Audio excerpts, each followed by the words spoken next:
Transmitting live from the Asylum Studios, deep in the bowels of Southwest Texas. It's the Joe Rooz Show. The show where we talk about anything and everything. Where nothing is sacred, nothing is watered down, and nothing is PC. All righty. Hey, folks, this is Joe Rooz, and it is great to be with you once again, transmitting live at the Asylum Studios, broadcasting from the Pimple on the backside of Texas, the beautiful city of Eagle Pass, and, of course, doing the very, very best we can to bring you the best quality talk radio we could muster without all the bluster. Welcome to the Joe Rooz Show. All righty. It is December the 29th, 2025, 19:07 hours. A little bit late, and you know what? This is the last Monday in 2025. How about that? Holy crap, this year went by fast. I'm telling you. So, like I always say, it wouldn't be a show that I'm doing if we didn't have some kind of a technical kerfluffle to get started. So we were a little bit late starting here because something happened with my connection to Rumble, which is our home, and it wouldn't let me stream. So I had to reset the connection. But unfortunately, because of time, I wasn't able to connect all the places that we normally would be streaming to right now. So that would be Fakebook and Twitch and Instaham and all those places. So, unfortunately, we'll have to upload the show later on to those locations, but not sure what happened there. So once again, ending the year the way we started it, with some kind of a technical issue. But folks, I hope you guys had a great weekend. Really do. Had a really relaxing kind of week. Remember, we didn't do any shows since last Monday when we had Craig Merriweather on the show with us. And Craig, if you're watching, I'm sorry, I tongue-tied tonight. So we had Craig Merriweather on last Monday, and that was a treat. Loved having Craig on. He was a great guest, really informative, very, very interesting. And we talked a little bit about all of that yesterday on yesterday's show, because yesterday we did our usual Sunday Bible study. And that was a lot of fun, too. I enjoyed doing that study, and especially the preparation for it. We talked about the Old Testament prophets continuing on with the series that we've been doing on the dispensations, going from Genesis to Revelation dispensationally, not chapter by chapter, verse by verse. But so we're up to the Old Testament prophets, and then we kind of like did a survey of it, covered all of them in just small portions of it, and we talked about Elijah and Ezekiel, we talked about Elisha, we talked about Daniel, and so on and so forth, and we ended it up with John the Baptist, the last of the Old Testament prophets. I know. How do you see his Old Testament? I see him in the New Testament. Yeah, he's the last of the Old Testament prophets because after him there was none. Okay, so there you go. But if you want to know more about that, check out yesterday's show. It was a lot of fun. I hope you guys do that. Also, just want to remind everybody this is a live show. Live, absolutely live. We are here. It is 1910 hours. We are here. And I wish I could turn my camera on so you could see it, so I'm telling you the truth. Because truthfully, there are a lot of shows that say they're live, but they're not. They record it and then they run it as if it's live, but they're really not there. So, but we are absolutely here live. So don't forget, this is a live show, weeknight, 7 p.m. Central Time, 8 o'clock Eastern Time. And please don't forget to like, subscribe, and share the show with your friends, your family, and your followers. Let them know we're out here. It helps with the algorithm. We're trying to get seen and found, and because we do have a lot of great guests that come on the show and that need to get their message out there. We're very happy. We hit 520 on our Rumble subscription. So thank you so much to everybody that signed up. We really do appreciate that. And, we're pushing. We're going to get there. We're going to get there. I don't really promote YouTube too much because, I have issues with YouTube. We already have strikes and, sooner or later they're going to cut us off altogether. But that's why I want everybody to come to Rumble. Rumble's the free speech platform. It's the place to go. It's the place to be. So please get yourself an account with Rumble. It's free. Follow the show. It's free. Unless you want to do the Rumble Premium, which is a great deal. No ads, nothing like that during the course of a program. So check it out. Check it out. And don't forget, like I said, like, subscribe, and share it. Let your family and friends know we're here. It helps with the algorithm, and that's what we need. All right. Now, I bantered on a little bit more than I really should have because now we're up against the clock here. So let's take care of some of the housekeeping stuff. So, folks, I want to tell you about Podhome. Podhome.fm.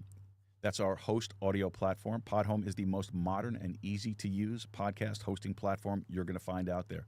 Use it to automatically publish your episodes, enhance your audio, automatically generate transcripts, chapters, titles, show notes, chapter art, cover art, all that great stuff. And you can even podcast live, which is what we're doing. Our audio stream is also being transmitted across the amber waves of fuel through the audio platforms, through the modern podcast apps like Podhome and Podcast Guru and Fountain.fm and all those great modern 2.0 apps streaming the audio live. We appreciate that. Also on our website, we have a beautiful little HTML coded player up on our website that we got through Podhome. And it's great. You can listen to the live show there, or you go listen to the archive shows through that media player. It's a great tool. And something else, another great tool, say you're new to podcasting, you haven't gotten the show yet, you haven't gotten your website yet, you know what? Podhome will give you a website. That's it. Podhome will give you a website. Now, if you head over to podhome.fm, sign up today, get 30 days free, and then it's only $15.99 a month for all of that. And listen, folks, I've been on other host platforms with the audio, and I'm telling you, you're paying double, triple what you're paying on Podhome, and you're not even getting half of what you're getting from Podhome. So try them out. Podhome.fm, 30 days free and $15.99 a month thereafter. It's everything that you need to put together a world-class podcast. All right? Don't judge this one by it, but you can. The potential's there. Okay? All right. Also, don't forget our friends out here in Eagle Pass, Pro HVAC Solutions. Pro HVAC Solutions leverages over 30 years of expertise in providing premier HVAC sales and repair services, specializing in both residential and commercial installations. Pro HVAC's team of skilled technicians is dedicated to providing efficient heating, ventilation, and air conditioning solutions for your home or your business. With a focus on quality workmanship and customer satisfaction, Pro HVAC ensures your comfort all year round. Just contact Pro HVAC R Solutions today for reliable HVAC sales and services tailored to your needs. Visit prohvacsolutions.com, prohvacsolutions.com, right up there on your screen. All right, also, don't forget, head over to our website, joerooz.com. That's joerooz.com. And when you get over there, make sure you open up that little contact form that we have up there on the upper right pancake corner there. fill out that contact form. Let us know what you're thinking. Send us over any questions, comments, cares, or concerns that you might have. Maybe you have a complaint. I mean, you probably do, but you shouldn't. But you probably do. You could send over those complaints, and we'll give them the just attention that they get, the delete button. No, I'm kidding. We read every email that comes through, and we try to address everything that comes through. Maybe you have a guest suggestion, an idea for a show that you'd like to have a discussion about. Use the contact form. Send it over to us. But if you're like me and you don't like using contact forms, no problem. We have an email address for you. That's info@joerooz.com, info@joerooz.com. And then also, folks, you can also use that comment section down below there. That's always a nice thing to do. You could try that out, so we'd appreciate that. So many ways to reach us, and we'd appreciate every comment that we get. Also, while you're on the website, please take a look at our support page. All right, very important. Remember, folks, this is a value for value show. And all that simply means is that if you are receiving anything of value from the content that we're putting out there, we're asking that you return that value to us in the form of a donation. It could be your time, your talent, your treasure, any number of ways you can help us out. Look, if you feel like this is worth $1, just send us $1. That's great. We appreciate that. Okay? So take a look at it. And of course, as always, at the end of the show, we'll go through all the details of all the different ways that you can support the show through your time, your talent, and your treasure. All right. Well, with all of that said, I think we should probably bring our guest in. He's been patiently waiting. So our guest tonight is Dr. Doug Cardell. He's an economist, an economic policy expert, and the author of Why Socialism Struggles. Doug spent decades studying economic systems, not the bumper sticker versions, but the real world results. His work focuses on evidentiary economics, what actually works and what doesn't, and why good intentions don't matter when incentives are broken. And we're going to talk about capitalism, socialism, why economists can't agree on anything, and why ideas that fail keep getting recycled. Dr. Doug, welcome to the show, my friend. Hi, Joe. How you doing? I am doing fantastic. Let me fix the echo. You have an echo, right? I heard an echo. Okay, there we go. Yeah. Fix the echo. All right. I tell everybody I changed the setting for the music because if I leave the echo cancellation on, it warbles it and makes it sound all distorted. So that's what we did. Is that me? That might be you. Okay. That was me. Okay. I know I have a ton of windows open right now because I don't know if you heard what I said at the start there. We had a little issue with connecting to our home base. So I had to change some things around. So I have a bunch of windows open that I don't really need. So you might hear some beeps and dings as we go along here. No worries.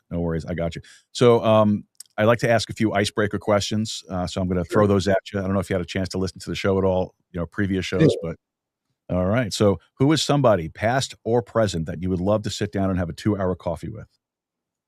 I guess I'd have to say Jesus. That is the first. You're the first person. Yes. I'm stunned. You're the first person. Yeah. Well, that's great. I like that. I don't know if he drank coffee, but he probably does now. I'd have a close second to be Thomas Jefferson. Folks, I love this man. Two of my favorite people in history right there. My savior and my president. that is awesome. All right. I remember one year I actually wrote Thomas Jefferson on the ballot. I was so disillusioned with the slew of candidates that were on there. So I'm just curious. I wonder how many other people do that. I'm wondering about that. That would be interesting to know. I would have to check into that. Yeah. So let me ask you this then. So if your GPS could talk back to you in a celebrity voice, who would you want it to be and why? Oh, probably Paul McCartney. All right. I'm a musician, and he's probably my favorite musician. I could dig that. That's pretty cool. I like that. I actually we had a guest on the show who wrote a great book called Nowhere Man from John Lennon's journals and such, and it was fascinating to talk to him about the dynamic between John Lennon and the rest of the band, and as time went on, it was great conversation. I don't know if you've read the book. You should, though. It's an excellent book. I'll look into it. Yeah, no, it's fantastic. So mine is William Shatner. I want William Shatner to be my GPS voice, and I want him to do it in Captain Kirk style, because I'm a Trekkie. I love Star Trek. I always have, and like the old stuff. I don't like the new stuff. Like the Next Generation. I tolerate it. I'm not a big fan of it, and all the spin-offs from there. Give me the original series, and I'll sit there. I'll binge watch that thing from start to finish. Just keep it running. It's one of my favorite things to do. I love it when I have time. Yeah, I like it too, and he certainly has a unique voice. Hmm. His phrasing is very recognizable. Yeah, he has that halting way of speaking. And Yeah. I read someplace somewhere that it was because of a speech impediment that he had, Huh. and that especially in his younger days, he kind of so it became his persona, his style. Mhm. So I mean, I don't know. That's what I read. I don't know if it's accurate or not, um, but that's great. I love that stuff. So I want to ask you. Now, first of all, before we get into it, I don't like the term capitalism or capitalist. I prefer free markets. I don't know how you feel about that because I think that's more of what it really is. Capitalism was a word that Karl Marx developed to discuss the free market. Well, I usually use both. I usually use it as free market capitalism. Yeah, well, we Um, use it now as interchangeable for sure, but I personally, I've always preferred to call it, the free market system as opposed to capitalism. Just like I said, Karl Marx is the one who coined the term. So I'd rather not use as much of his terminology as I well, possibly can. from Um, a strict economic perspective, there is a difference, mhm. and so yeah, that's why I usually use both because um, you could have capitalism without free markets, and you could have free markets without capitalism. Oh, okay. Well, we'll have to explain that one as we go through here. Um, Okay. So, but before we get into any of that stuff, I wanted to ask you what first pushed you towards economics? Was it curiosity? Was it frustration? Was it something else? Mostly concerned about socialism and wanting to investigate it, find out why it always failed, uh, why people still wanted to do it anyway. Mhm. I I was in the military, and I took an oath to preserve and defend the Constitution against all comers. And my concern is that right now, I think socialism is the biggest threat we face. Oh, absolutely. So I feel obligated to defend us from that. Now, just for the sake of folks who might not fully understand what it is, because again, like you said, it is not. I can't even say creeping in anymore. It is there. I mean, they are not hiding this anymore. They are outright pushing the socialist agendas, calling themselves they use democratic socialists, which is really not a term. It You're right. doesn't go together. But you're hearing it a lot more. You're seeing it a lot more. They're open. They're more open about it than they have in the past. So can you tell us what exactly is socialism? Socialism is an economic system where the government owns all means of production and all property. And you mentioned democratic socialism. It's a misnomer. Democracy and socialism are incompatible. Um, I think they get that. Whenever you ask people about that, they refer to the Nordic countries, some of the other European countries. Those countries practice what they call social democracy. Mhm. The two phrases sound similar, but that's not what they mean. In none of those countries do they own the means of production and all property. They're just not socialist. In fact, there's only about 3 or 4 socialist countries in the world right now. The most socialist is North Korea. Cuba and Venezuela aren't far behind. Mhm.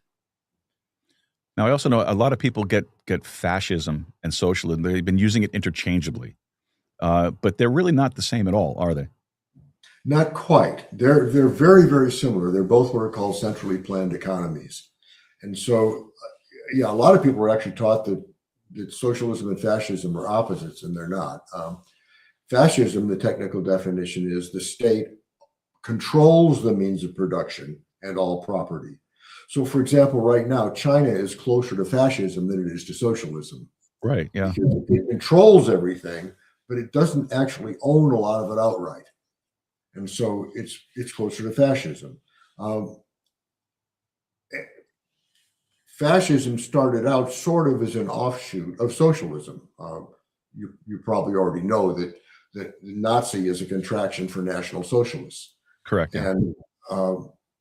And Hitler controlled the means of production. That's where the Volkswagen came from. Right.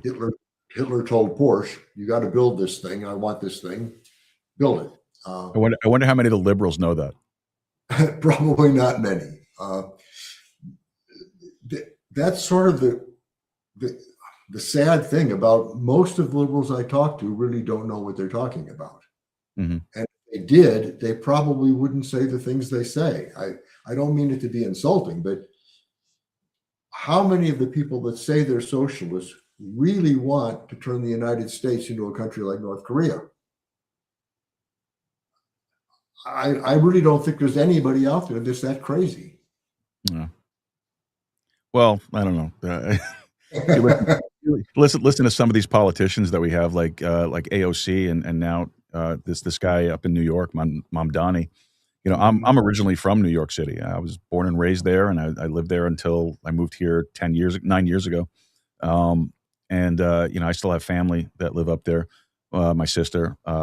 So I'm very, very concerned about this turn that took place in this, and I can't understand how that happened, but it did. Unfortunately, it did. And I know he has these grand plans of these community supermarkets, or grocery stores, or whatever he wants to call them, which will be an absolute failure. I'm not trying to be hyperbolic or anything, but you're going to end up now seeing all of these, the pictures of the bread lines are becoming a reality, at these places.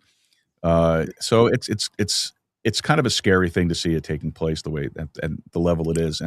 But again, going back to what we originally said, I do think that some of these people don't realize what exactly it is they're talking about and think it all sounds great. I've seen video clips, I'm sure you have too, of people being interviewed around New York City saying, asking them about, socialism and what they just voted for, and they have no idea.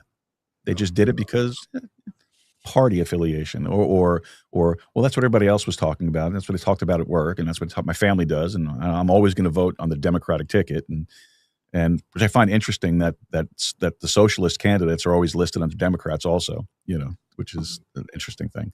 I don't think they know. And I heard something today about this. There was some. It's called COPA, COPA, up there in New York, where now, and it just passed the city council, so it's working its way through the legislative process. Now, if you owned a multifamily home, like a three family or four family home, you can't sell it without getting permission from the buildings department in New York City now, if this thing actually goes through and becomes law. So you have to let the city know you're selling the house. The city has to actually, through the buildings department, has to put it out so NGOs can bid on the property. So you're basically not allowed to sell your property anymore. Mm-hmm. That's a scary thing. I don't know if you heard about that. I hadn't, but it's crazy. All of the things that they do to try and solve problems make the problems worse. One of the biggest problems with socialism in general, or fascism, any centrally planned economy, is the way those things work is the government hires somebody like me. It says, okay, Dr. Doug, you plan the economy. Tell me how many cell phones to make next year. Tell us how many cars to make next year. Mm-hmm. We'll get those orders out and get that done. And the problem is I can't do that. Nobody can. Because the economy is what's called a chaotic system. And the chaotic system most people are familiar with is the weather. Mm-hmm. I would challenge your listeners, get on your favorite weather app right now while you're watching this, and look a week ahead, write down the forecast for that next week out there, and then wait and see a week later what happens. Mm-hmm. And I think you'll find out that it's pretty inaccurate. And in fact, a guy named Lorenz in the early 70s proved that it was always going to be inaccurate. It's not something that we'll eventually be able to fix. His famous line is, can a butterfly flapping its wings in Brazil precipitate a tornado in Texas? I've never heard that. That's interesting. Oh, okay. That's where the term the butterfly effect came from. Oh, okay. All right. Look, every show I do, I learn something. So this is great. No, I'm serious. Yeah, and so and he's absolutely right, because in a chaotic system, what you have is huge numbers of actors that all affect the entire system. And very often a system will be at a tipping point, and just the tiniest nudge will move it in a fairly dramatic direction. And in fact, that's how Lorenz discovered it. Is he was using weather models, and he noticed that tiny changes in the inputs could make gigantic changes in the outputs. And the economy is a very similar system. We've got 9 billion people all buying and selling stuff, planning to buy and sell stuff. And the only way you could ever predict it would be by knowing what they were all going to do tomorrow and the next day and the next day and the next day. And nobody can know that. There's no way to predict it. And so I could make an equivalent statement to Lorenz's and say, can somebody buying a pair of shoes in Peru precipitate a depression in Poland? And the answer is absolutely. That could happen, because if the tipping points were just right, that could be the straw that broke the camel's back, as it were. I got you. But that's interesting. That's fascinating. And I never considered that. Wow. But then again, that's why socialism ultimately has to fail. One of the studies I did was to look at the Federal Reserve's predictions over a 30-year period from 87 to or 85 to 15. And they were right 46% of the time. Now,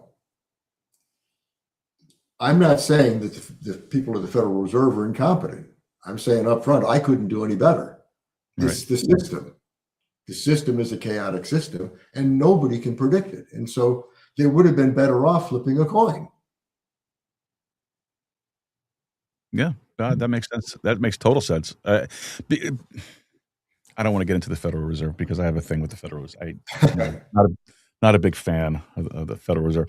It's probably the closest thing to a central bank that which is what we tried to avoid many times with the foundation of this country. I know Alexander Hamilton was very much in favor of a central bank because he felt that the more debt a country had, the better off the country was.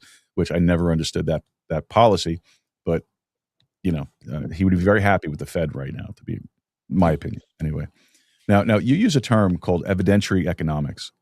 So first of all, can you explain what evidentiary economics is, and then what's wrong with how economics is usually argued? Yeah, evidentiary economics is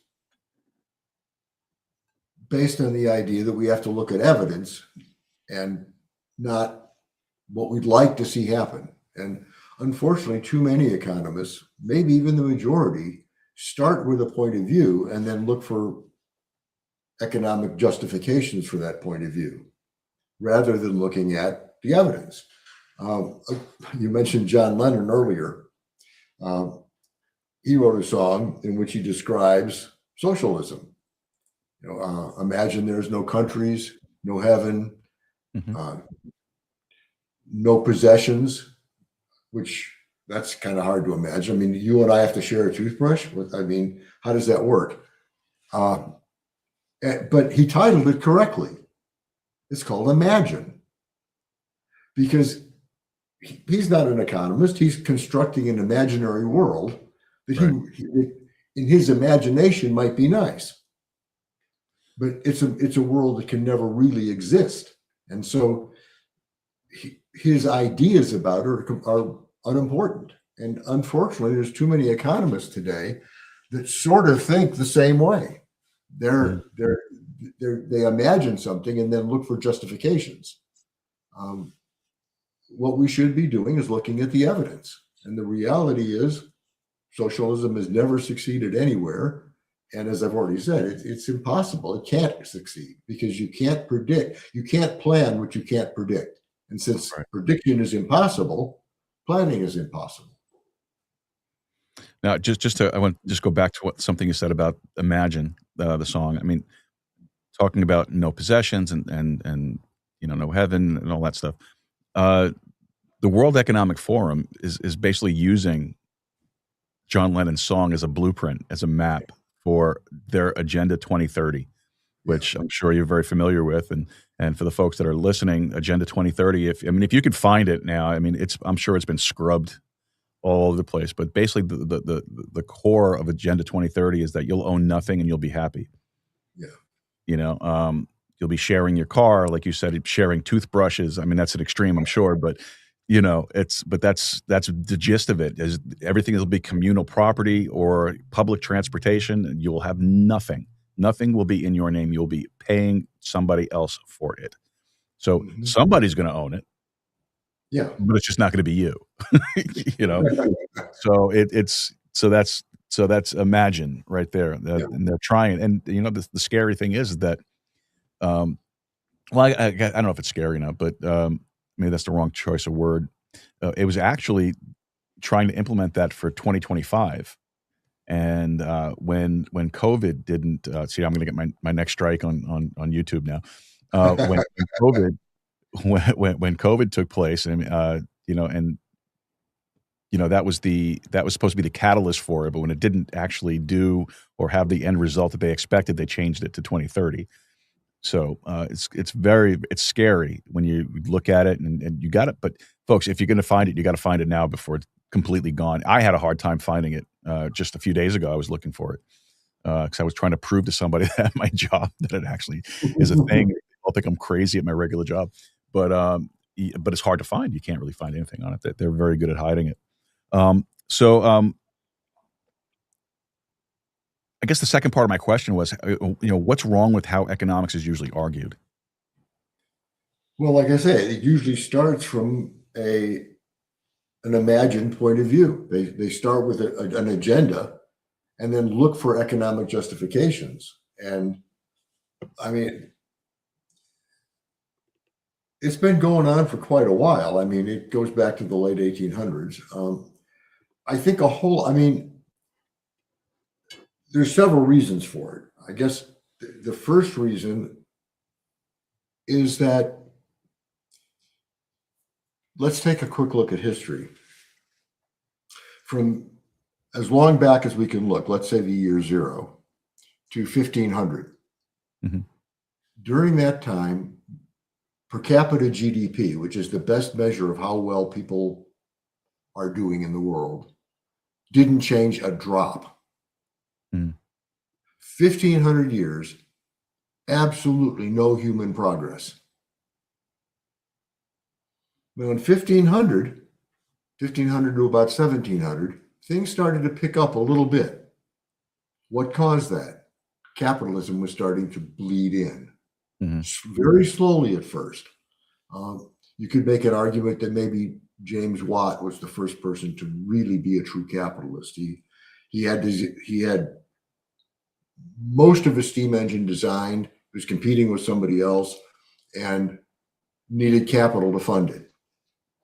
And so he found venture capitalists to help him pay for it. Now, around 1700, things really took off. Mm-hmm. Now, what caused that?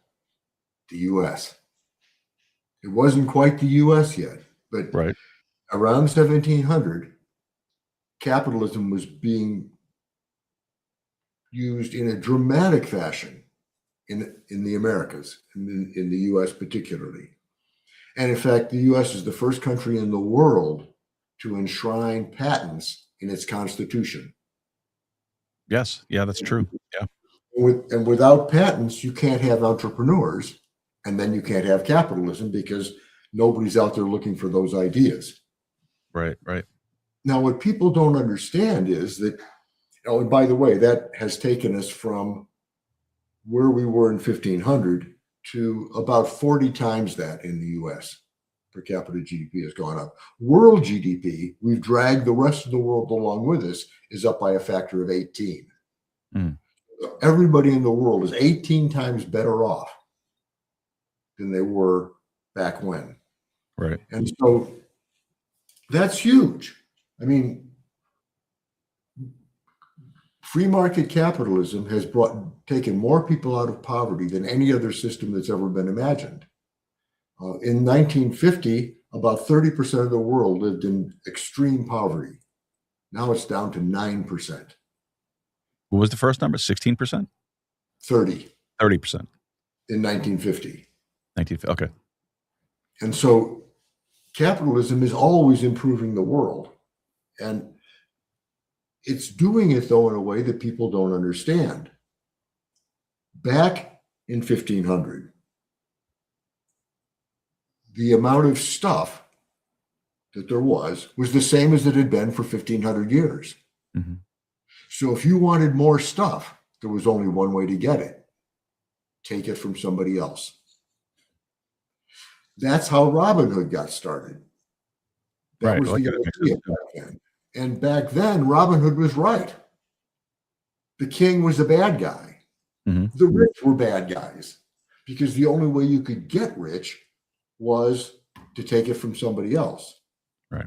Capitalism doesn't work that way. Look at what we're doing right now. I'm talking to you on a PC mm-hmm. that I wouldn't be able to talk to you on if it weren't for Bill Gates. I'm on a system called Starlink that I wouldn't be able to talk to you on without Elon Musk. The monitor I'm looking at, the microphone I'm looking at, I bought on Amazon, thanks to Jeff Bezos. The way to think of it is like this. In 1500, there was a fixed amount of stuff. Mm-hmm. But now entrepreneurial capitalists turn that on its head. They don't take from somebody else. They make the amount of stuff bigger.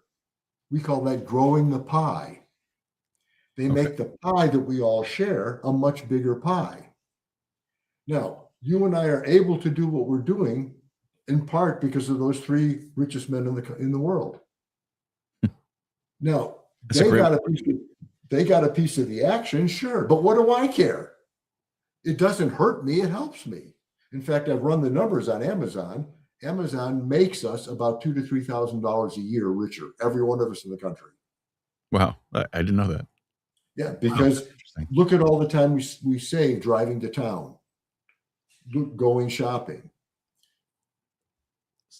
Spending money on fuel expenses and such. Exactly. And Amazon gets us deals that we could never get back in the brick and mortar days because Amazon buys in such ridiculous quantities.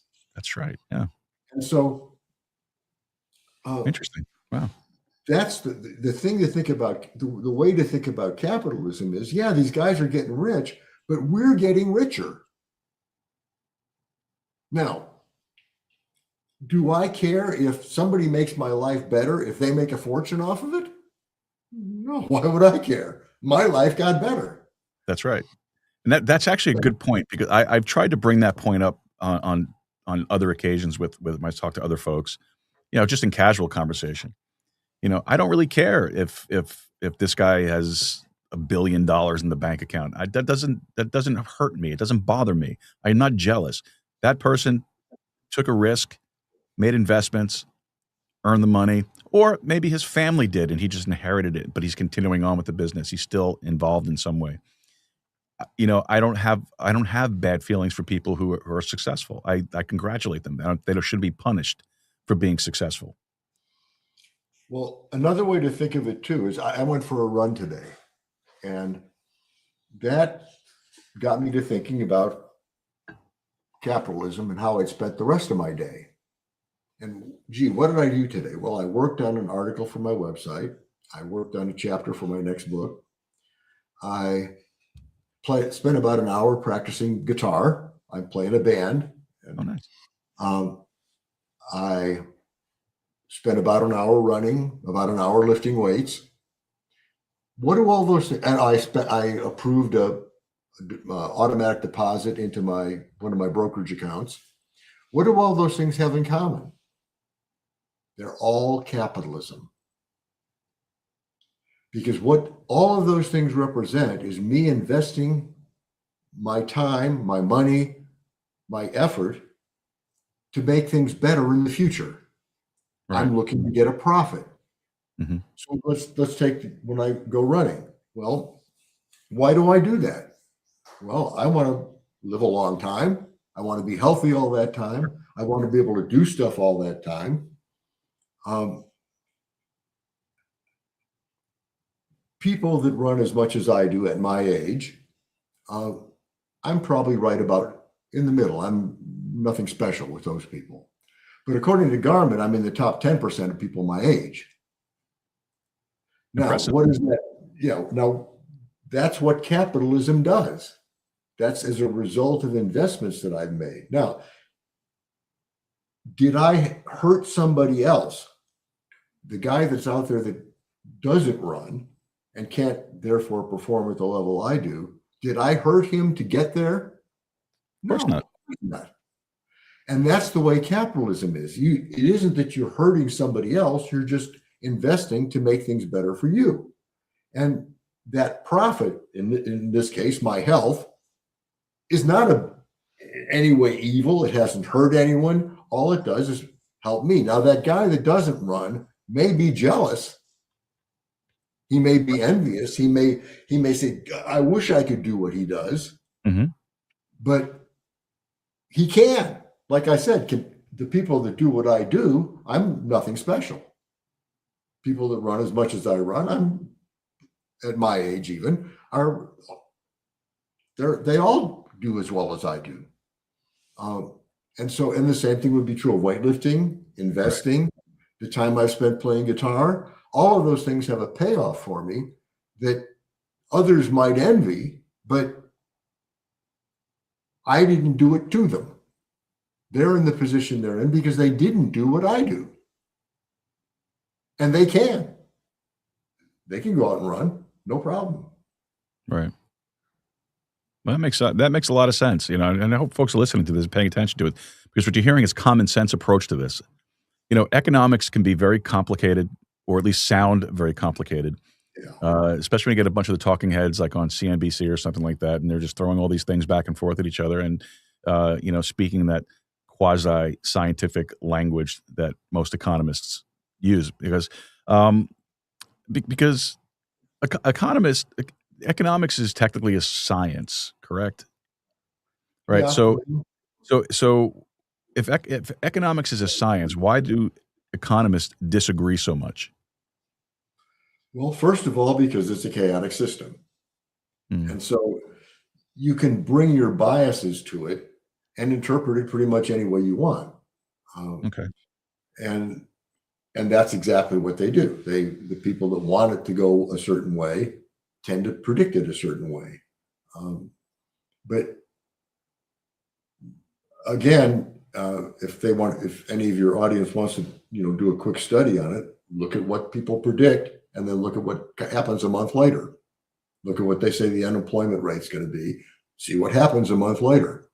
And you'll find out that they're not doing any better than guessing. Mm. So I know you have a book out. It's Why Socialism Struggles. So I want to pivot to the book for a little bit here. I'm watching the clock, because listen, because I have so many questions to ask. I really do. We could be here all night. But we already talked about what socialism is. Stripped clean of all the marketing of it, because a lot of it is marketing. They try to make it something that is really not.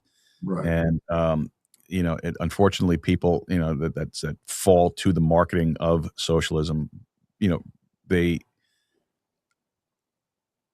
don't understand the consequences of it, and they will at some point. And I am very curious to see what's going to happen up in New York, like we were talking earlier. Again, I'm from New York. I born and raised there. I don't want to see New York City fail, New York State fail, but this is like a test subject. This is exactly what this is. You're gonna see it. You could look overseas for tests. You could look at London. London's a socialist nightmare.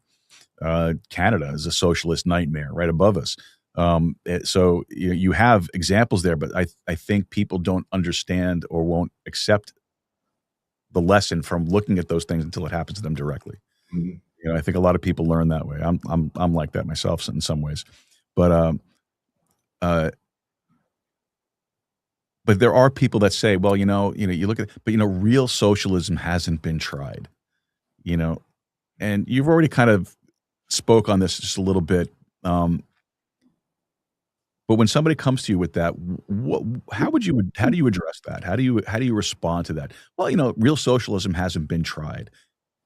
Well, it's really interesting, but one of the first socialist experiments ever was here in the United States. Mm-hmm. The Mayflower colony and Jamestown were both started as collectivist enterprises. They didn't call it socialism then because that was pre-Marx, but it was collectivism. The community owned everything. The community owned the means of production. They owned all the property, and really bad things happened. Both colonies got very, very close to complete starvation and wiped out. In Jamestown, they were literally eating their shoes, mm-hmm. digging up corpses. It got really, really bad until the governors in both cases said, no, we got to do something here. And they gave everybody their own property. Mm-hmm. And immediately the people that hadn't been working started working. Right. And the people that were working some started working a whole lot harder. Right. But they had to. Yeah. Because that's one of the other problems with socialism. That's every time it's been tried is people don't want to work. They find out, well, so-and-so doesn't work as hard as I do, so I'll work less. Mm-hmm. And then somebody sees them and says, well, I'll work even less. And pretty soon, everybody's looking for a way to not work. And you can't make a country work that way. Or, I mean, that's correct. The other big problem with socialism is that it assumes that it wants to make us all equal. And the simple fact is we're not equal. And we will never be equal. Now, we should be equal in the eyes of the law, yes. Of course. Equal in the eyes of society, yes. But we're not equal as individuals. I said, I'm a musician. I've got a lot of friends that are musicians. Some of them are full-time musicians. Mm-hmm. They don't do all that well economically. Right. I don't know how much your audience knows about it, but bands don't make a whole lot of money typically, unless you're a big star. Mm-hmm. But my friends that are full-time musicians are happy with that. They're willing to give up the financial success because they want to do what they want to do. Something that they enjoy to do. Something that they love. And who are we to say that they shouldn't do that they should be doing something else because they have to be equal? Mm-hmm. And in the book, one of the things I do is I take a dozen or so famous people and I say, what would happen if they had swapped roles? So like, would Julia Roberts make a good commander for D-Day? Would you want to see a play written by Picasso? Right. How about paintings done by Maya Angelou? I mean, we aren't equal. We all have, and that's a big, big problem too with why people don't appreciate capitalism. Yeah. Because the thing with capitalism is we teach kids, and many of us believe that we should work for a living. That's dumb. Mm-hmm. You shouldn't work for a living. The thing you should do for a living is to create value for others. Great point. That's what you and I are doing right now.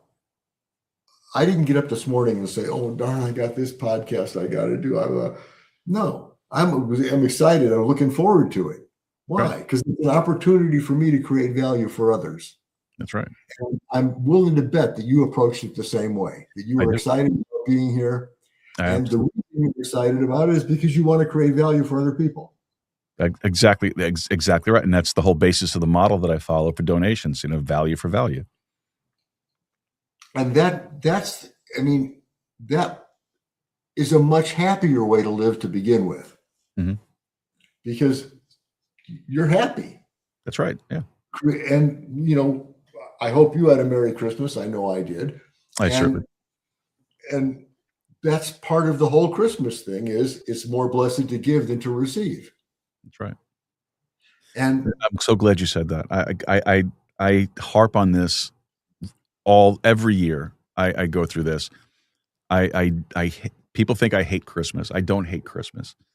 All right. I hate the commercialism of Christmas. I think the more important lesson is the spiritual value of it, of giving and putting yourself in that situation where you can bring happiness and joy to someone else.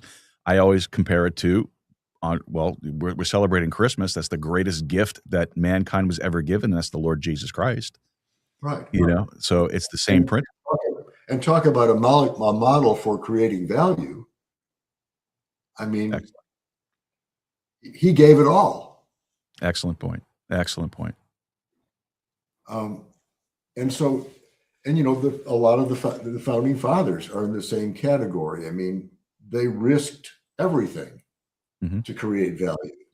That's right. And if you're creating value, if that's what you're going to, first of all, be happier, but second of all, financial rewards will typically follow. If I can paraphrase the Beatles, the way I would say the world I want to live in is a world that says the value you take is equal to the value you make. Excellent. Excellent. I like that. And isn't that the world we really all want to live in? And that's not the world of socialism. Socialism is the world opposite of that, where everybody's trying to avoid creating value. No one gets to create any value. The state says, here's your job, go do it. Yeah. You talk about equality, people being equal. It's equally shared misery is really what it is. Yes, it is. And what we want to do is be unequal. I mean, if I could give something to all the kids in the world, if I could be Santa, what I would give them all is the notion that what you want to do, kids, is find your niche, find what you love, what you feel you can do the best job of creating value for the rest of the world, and go for it. Right. And unfortunately, our education system does the opposite. Like, we want to give kids nice grades. Failure is a critical part of learning how to do what I just described. Yes, absolutely. You fail at art and do good at math, you're learning an important lesson here. You're learning, you know what, maybe I shouldn't be pursuing a career as an artist. Maybe I should be a mathematician. Right. and that's really, really important. And the same thing is true in sports. You know, we don't want to make anybody feel bad, so we give them all trophies. Well, Yeah. we're really doing, I mean, I don't know.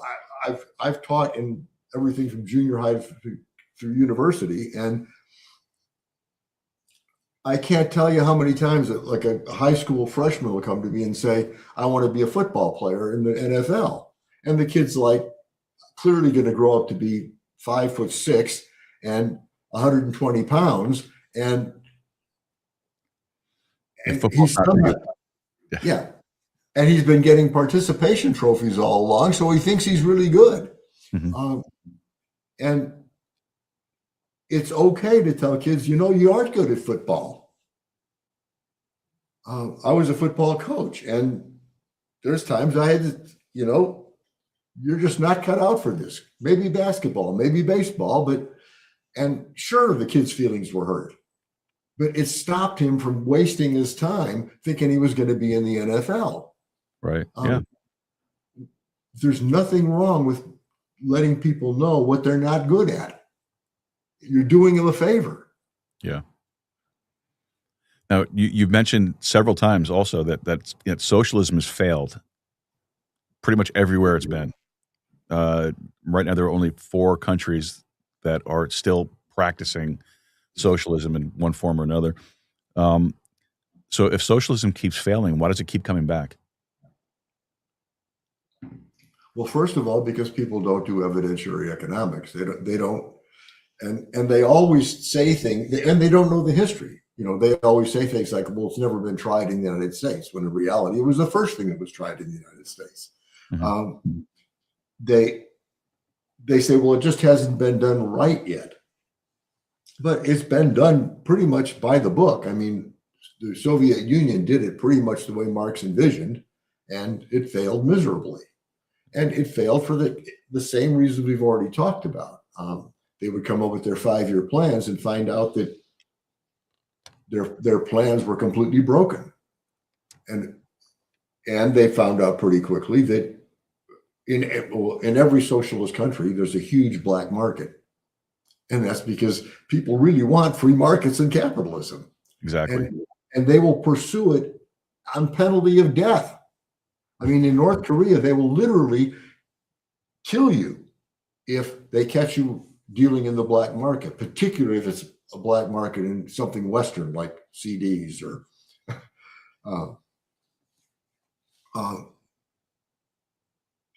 and so people don't know that. They don't look at North Korea and if every person that said they were socialist spent 10 hours researching North Korea, they would no longer be a socialist. Yeah. Now, I should have asked you this earlier, because communism, socialism, fascism. All right. You already discussed what the difference between socialism and fascism is. Is there a difference between communism and socialism? Yeah, communism is a pipe dream. The Marx's idea was that socialism would be so successful that eventually the state would fade away and it would become communism. There would be no government. It would just be like one giant commune. And obviously, I mean, what are the odds that that's ever going to happen? First of all, it just reminded me of a line from a Monty Python movie. Holy Grail, an anarcho-syndicalist commune. I think that's kind of what you're talking about. Yeah. And so, Marx was sentimental and ignorant, and he grew up in the early 1800s in a small town. I think it was in Bavaria, maybe. And it was a cute little small town lined with little mom and pop shops. And he thought that was heaven. He thought that was just a wonderful, and a lot of us think of our childhood that way. He thought that was the perfect world. Then he moved to Berlin, I think, and there were all the big factories, and he thought that was just terrible. He thought it was just horrible, and that capitalism was causing that. That capitalism was causing progress that created all these factories and blah, blah, blah, and put all the mom and pop shops out of business. And there's so much wrong with that. But the most obvious are, first of all, you and I doing what we're doing right now couldn't happen with mom and pop shops. Correct. If you want to have a car, if you want to have a cell phone, your cell phone is the work of thousands, maybe even millions of engineers. It's made from materials from probably 100 different countries. Mm-hmm. And you can't do that on a mom and pop basis. You have to have huge investment, and that's where capitalism comes in. You've got to have somebody willing to pony up a whole ton of money to make that happen. That's right. And that's what the people we talked about earlier, Gates and Bezos and Musk, they invested huge amounts in making all this happen. And the other thing that Marx just couldn't see is that, he sort of saw it. He hated the progress. He didn't just hate capitalism itself. He hated capitalism because capitalism caused progress. And so he built into socialism its failure. He wanted a system that could not progress. Interesting. He wanted a system that would keep things as they were. Kind of ironic that progressives want this type of a system. Yeah, exactly. Yeah. And so, yeah, he just had it completely wrong. And so of course it doesn't work. He designed it to not work. Mhm. He wanted something that would not allow progress. But we all do want progress. That's and, right. And free market capitalism is the only thing that can give it to you. I would ask your listeners, take a look around your house. What did you get from free market capitalism? What did you get from government? Mhm. Nothing And from government that I could tell. yeah, You know, and I'm guessing you got that stuff from free market capitalism. of course, yeah. And Amazon. yeah, Amazon, exactly right. And so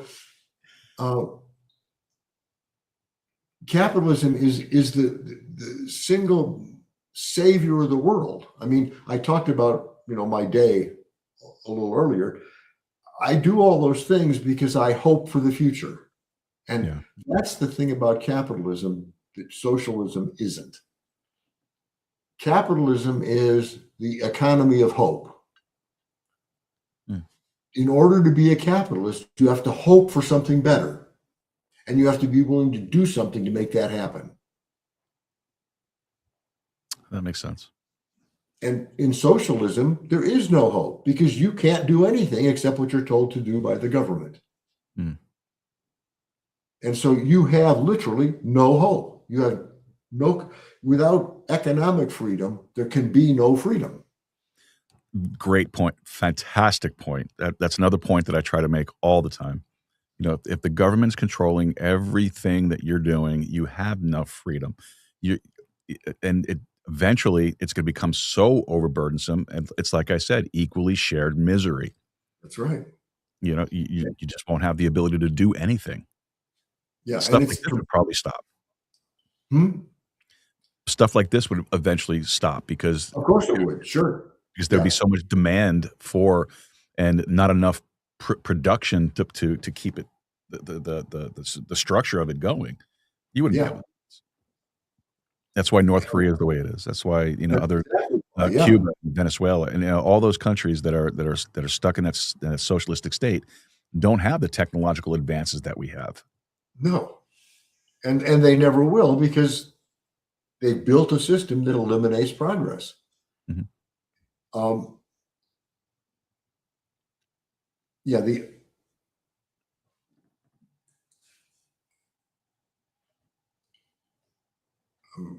lost my train of thought there for a minute. Okay. It happens. Yeah. So getting back to the idea of value, though, that's a thing to understand is that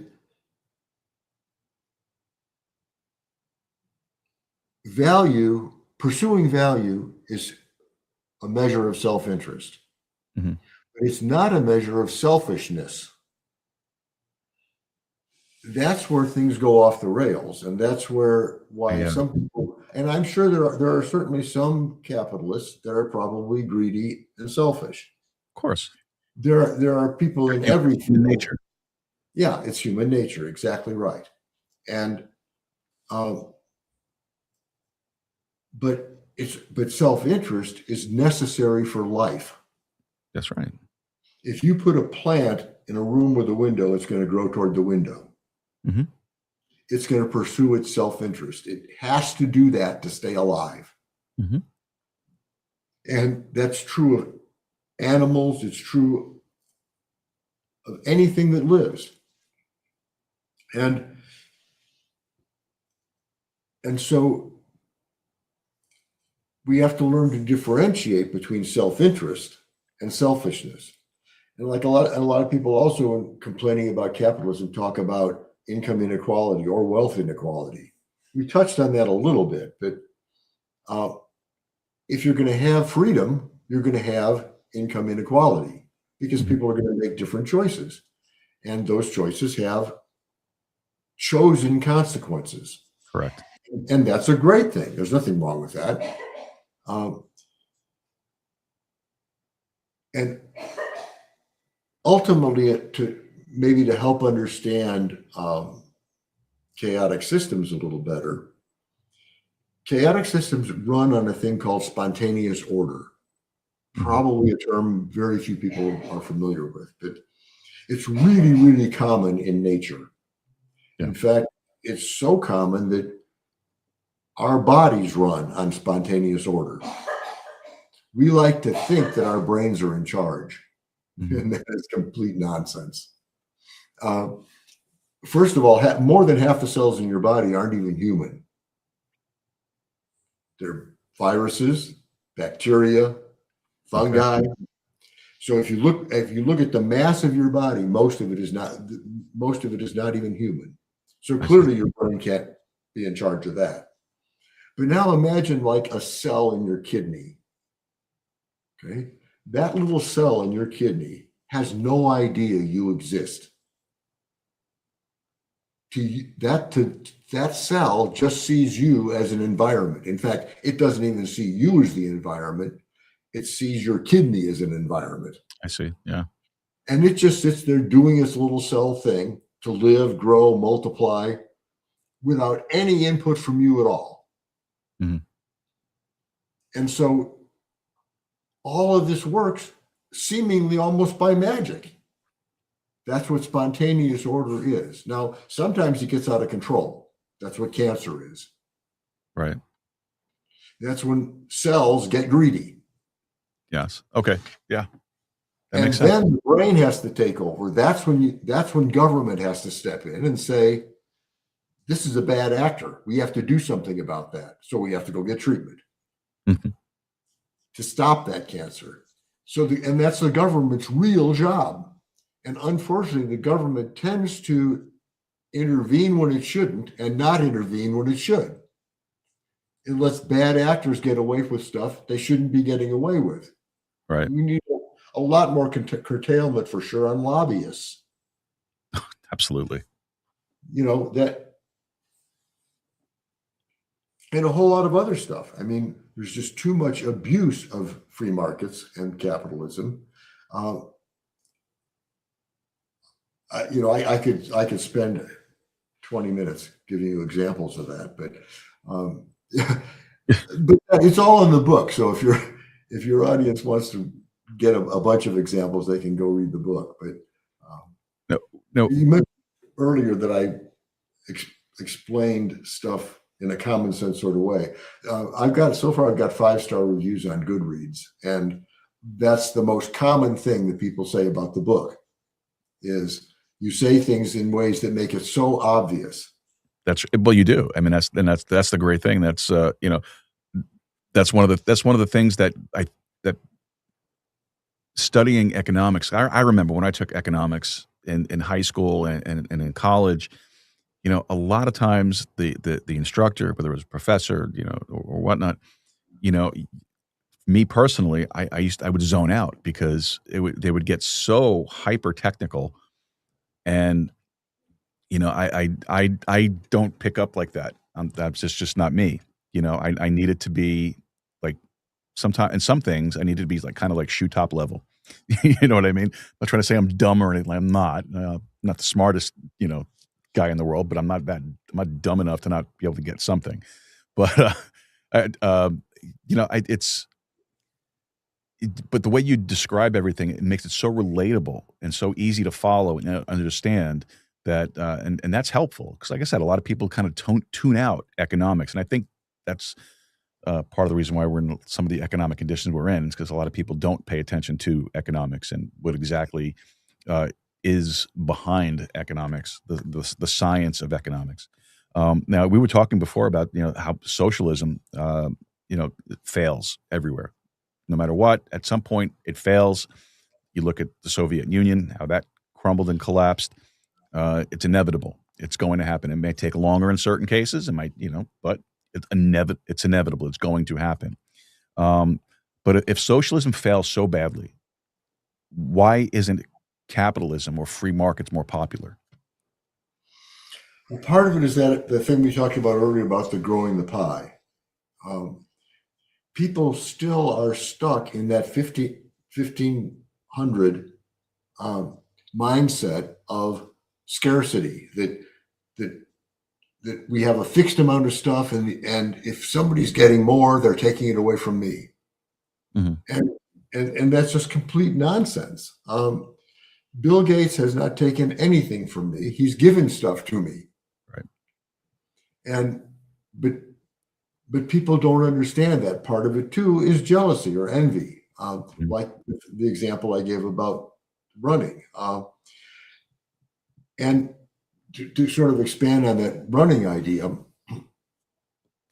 people say the rich get rich and the poor get poorer, which is not really quite true. The rich do get rich, and the poor get rich slower.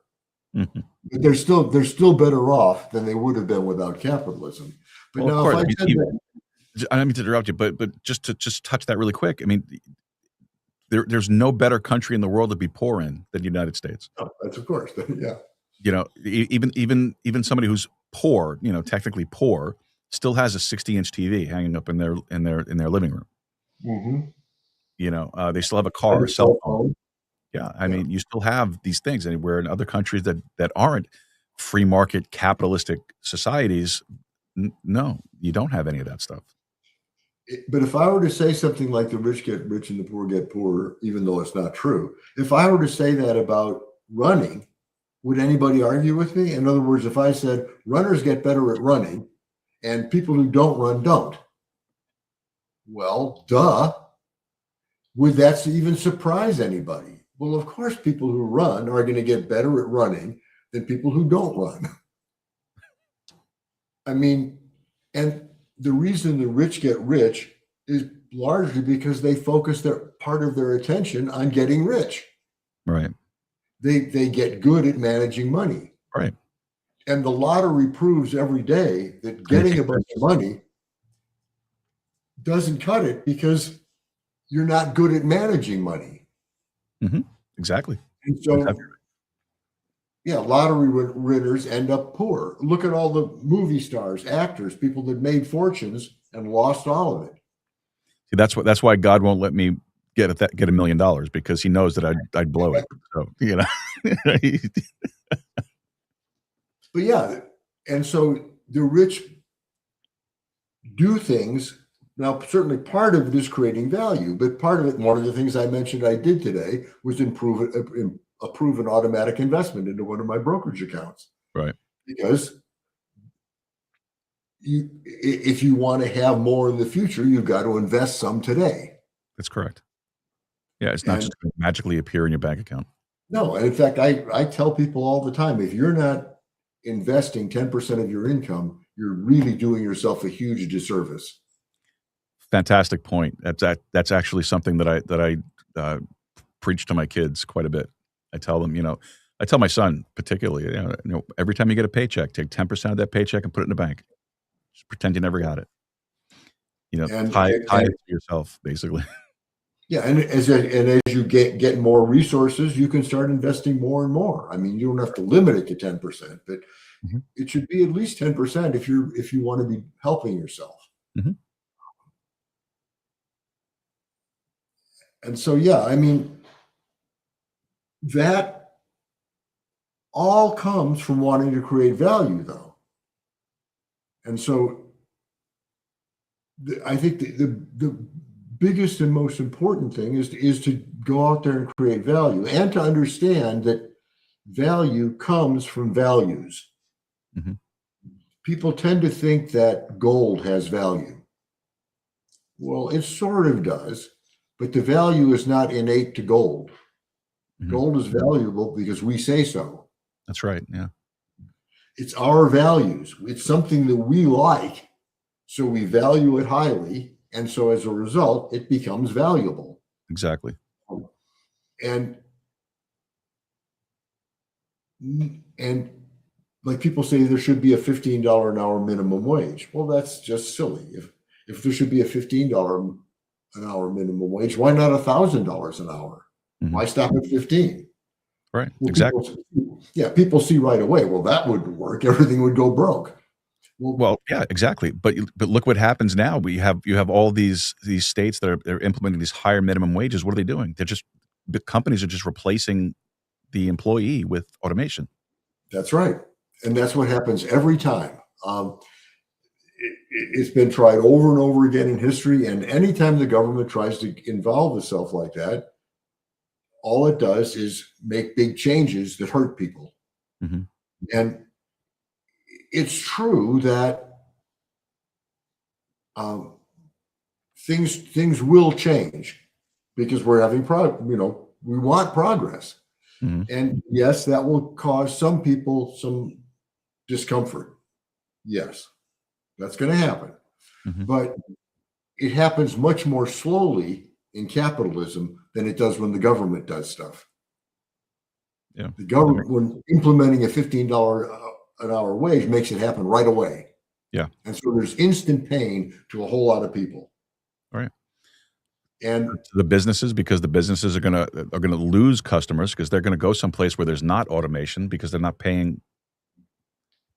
Well, no, I'm sorry, the other way around. They're gonna go to places that have the automation because the price of the goods that they're looking to purchase is gonna be less because they're not paying. That's exactly right.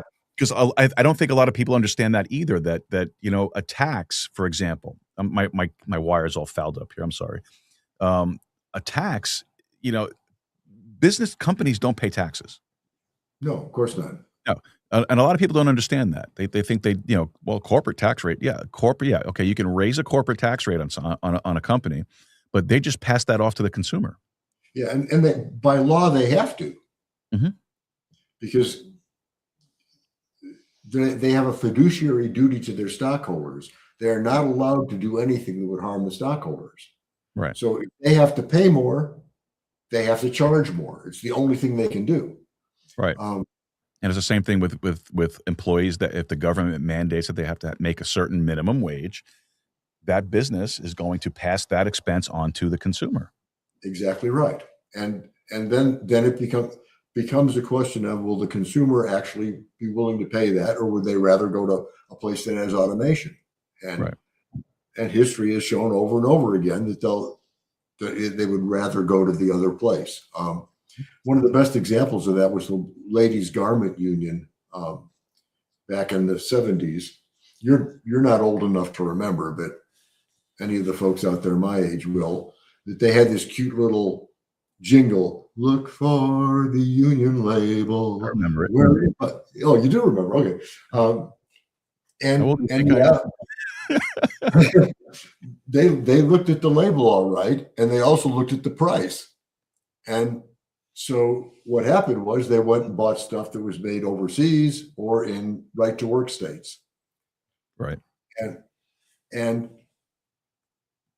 eventually the ladies' garment union completely folded. Yeah. Well, I'm looking at the clock here, my friend. We're going to start to wrap this up in a minute because I told you I have to go to my regular job very soon. But earlier I mentioned about education, going to school and learning economics in school. A lot of people kind of zone out, phase out, tune it out. They're just there to get the credit for the graduation and so on and so forth. So what would you say are the ABCs of economics that everyone should know but doesn't? Well, economics is based on actions derived from behavior because of choices. And so in economics, everything depends on human action. That you go buy something, you go to work and get something, and every decision you will ever make is an economic decision. Mm-hmm. Because economics is really nothing more than trading one thing for another. We think of it as money, but it's not. When I went out and ran today, I made a choice. I could have stayed home and watched television. Mm-hmm. And no money was involved there, but I made a choice. Here's what I'm going to do with that resource, my time. Mm-hmm. I'm spending that resource to do this instead of this. Well, that's when the plant grows toward the window. I know it's not really making that choice, but it's acting as though it's making that choice. It's trading not growing toward the window for growing toward the window. That makes sense. When you tell a dog to sit and give it a treat, it's making an economic decision. Every decision is an economic decision, and it's based on actions. Those actions repeated become behaviors. And so most of the things that we do we don't actually stop and think about what we're going to do. If I toss you a ball, you're going to catch it. Mm-hmm. You're not going to stop and go, gee, am I going to catch that ball this time? No, Mm-hmm. It's become a behavior. You're going to do it automatically. But it derives from the fact that you made choices a long time ago that said, when balls come my way, I'm going to catch them. Right. Yeah. Because of reflexive action. Yeah, sure. Yeah.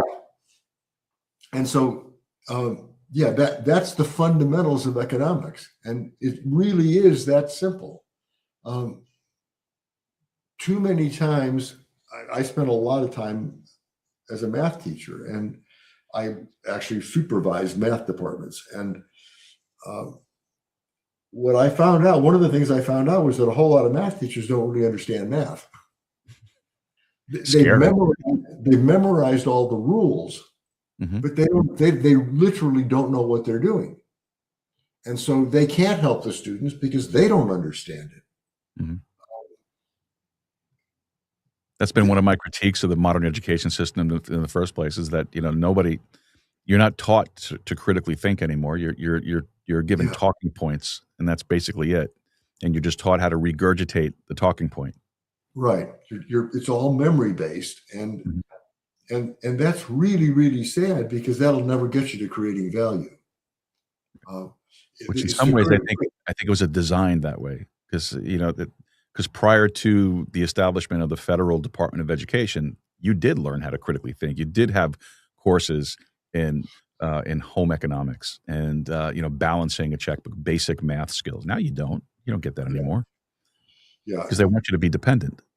Yeah, well, and it keeps getting worse and worse and worse. I mean, it prior to the mid to late 1800s, education was dramatically different than it is now. One of the things that they did was they looked at what was happening in factories and tried to do the same thing with education. Right.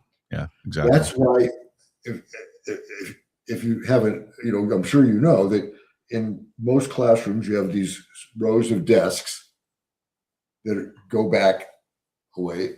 That was modeled after the women's garment factories. Right. Yeah, that's true. What happened was each woman would take their piece of thing and they would pass it over their head to the person behind them, who would do the next piece of the process, who would then pass it over their head. And they had rows of women doing this. All the way until it was complete. Yeah. Yeah. And so when they created the education system, they did the same sort of a thing.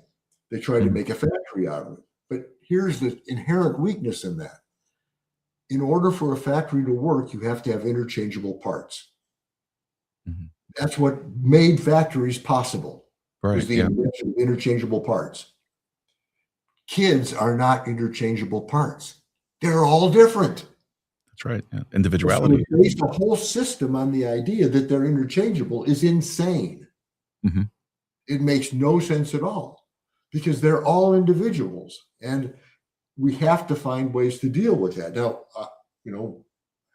I'm really proud of my kids and my grandkids. They're all doing homeschooling. That's great. Yeah. And I'm so glad that they're able to do that, because that's ultimately the kind of thing that we have to look at. There's ways to do it in the classroom. Mm-hmm. I've done it, but we have to find ways to help people find their niche, to create value, and make everybody's goal to make the world better. Mm-hmm. Instead of getting up on Monday morning and saying, "Oh, I've got to go to work again today," I want to see everybody going, "Gosh, I can't wait to get out of bed and get going today. I've got some cool stuff planned." You see, here's a problem. See, I'm like that when it comes to my show. I can't wait to get up to have to go to my regular job. I'm like, oh God, do I have to? Well, even there, try and find ways to look for creating value in your regular job. Oh, of course, I bet you can. Oh, yeah, absolutely. I promote the show. Yeah, and the more you can do that, the better it'll work for you. Exactly. Oh man, I have so many more questions I would love to get to. We'll have to have you on again at some point and kind of go through more of this stuff, especially when your next book comes out. This has been great. I've really, really enjoyed it. Yeah, this is a great conversation, my friend. This was really good. I appreciate it. So, last question for you: who is somebody that you respect right now, and what are they doing that inspires you? Oh, wow. Everybody does that when I say that. Yeah, there's so many. I mean, I guess my first choice would be my wife. Outstanding, Uh, she's super. outstanding. All right. So, Dr. Doug, where can folks go to find out more about you and about your work?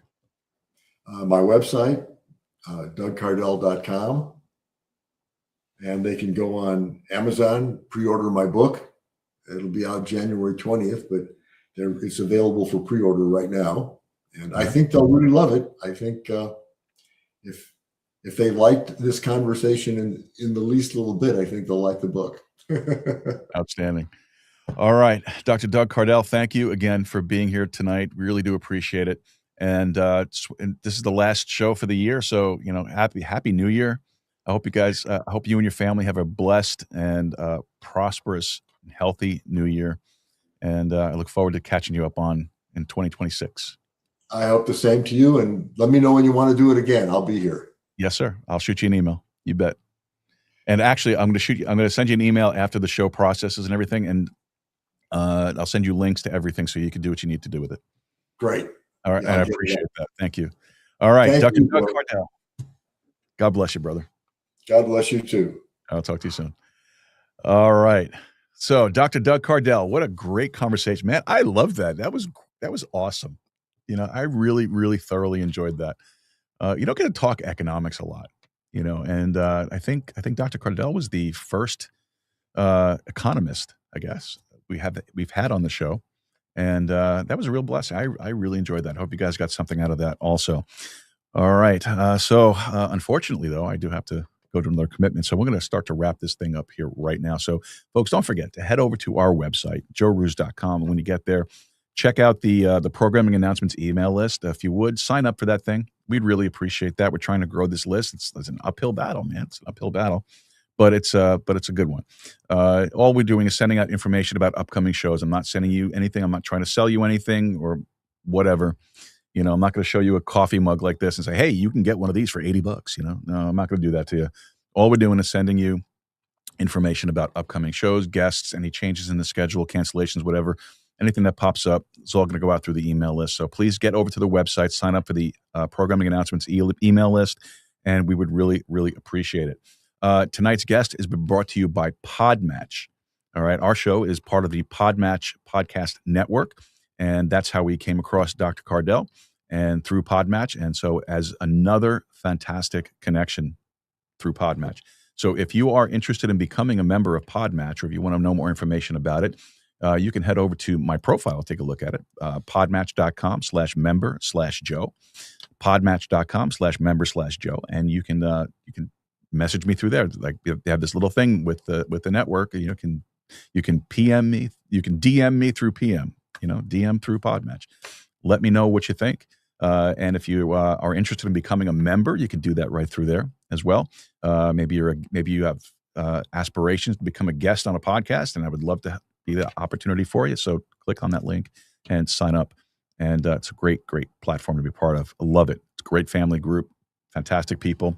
We've done, I think, with Dr. Cardell today, I think we've done over 64 interviews through Podmatch alone.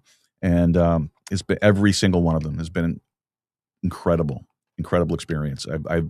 I say all the time, I sound like a broken record, but I learned something from every guest that's been on the show. I really have. And it's a great experience, and I would encourage you to sign up for it. If you're a podcaster and you're watching and you want to try something different, maybe you're having a hard time getting good quality guests, Podmatch. Podmatch.com/member/Joe. Or you can use our other link, joinpodmatch.com/Joe Rooz. We would love to be able to help get you on the road to great podcast guests. All right. Also, please don't forget to check out our affiliate link with thealexjonesstore.com/Joe. Is thealexjonesstore.com/Joe. 10% of every purchase that's made through that link comes right back here to the podcast to help keep everything moving. All right. It does cost money to do this, and we couldn't do it without your help. And of course, the help of our executive producing team, which thank you to our executive producers, Wayne Rankin, Rosanna Rankin, Carolina Jimenez, Marissa Lee, and Anonymous Angela. Thank you guys so much for what you guys do. If you're curious, these folks donate their time, they donate their talent, and they donate their treasure. And it's all greatly appreciated. We would not be able to do the things we do without our producing team. And so I appreciate them. It's been a great year, and I'm incredibly thankful to have them as part of this show. So if you want to become part of our team here, all you have to do is head over to our website, click the support link, and you're going to see options there for you. You could sign up for a one-time donation, any amount. We appreciate those all the time. You could do a recurring donation, any amount. Greatly appreciate those too. We really do appreciate the recurring donations because it helps us to budget things out for the month. So if you want to do something like that, that would be great. We'd appreciate that. But if you want to become a producer, want the title of producer, you can become an associate producer for a monthly donation of $17.76. All right. You can become a producer of the show for $18.36 a month. And you want to be the executive producer or an executive producer, it's $25 a month. All right. And those are all recurring monthly donations. You get the shout out on every show. You get included in all of our show notes. You get included in all of our emails. And also the executive producers get an additional benefit. They get to come on the show with us and spend some time with us. So you can do that very easily. That's why we have our Wednesdays with Wayne. Wayne Rankin comes on the show on Wednesday evenings and hangs out with us for about an hour, gives us some updates on what's going on in the People's Republic of Washington State. We weren't planning on doing a show on New Year's Eve, but he wants to talk about these 48 new taxes that the state of Washington is going to be slapping on people starting January 1st. So he wants to come on and share that bit of information with us. So we might have a short show on Wednesday, but we'll let you know. Just keep your eyes out for the email. Hint, hint, hint, hint. Get on the email list. All right. So that all said, don't forget also check out our socials. We're on Twitter, Facebook, X, whatever it is, Twix. All right, Twix, Facebook, Instagram, all those places. Check it out. Love to have you there with us as well. All right, I think that pretty much covers everything that I had for you guys. So please don't forget to head over to our website one more time. Just head over there. Check out everything that's available to you. And folks, listen, have a happy new year. God bless you. Keep talking. We'll see you next year.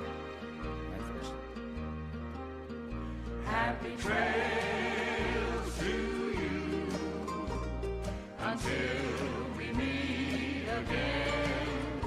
Happy trails to you. Keep smiling until then. Who cares about the clouds if we're together? Just sing a song and bring the sunny weather. Happy trails.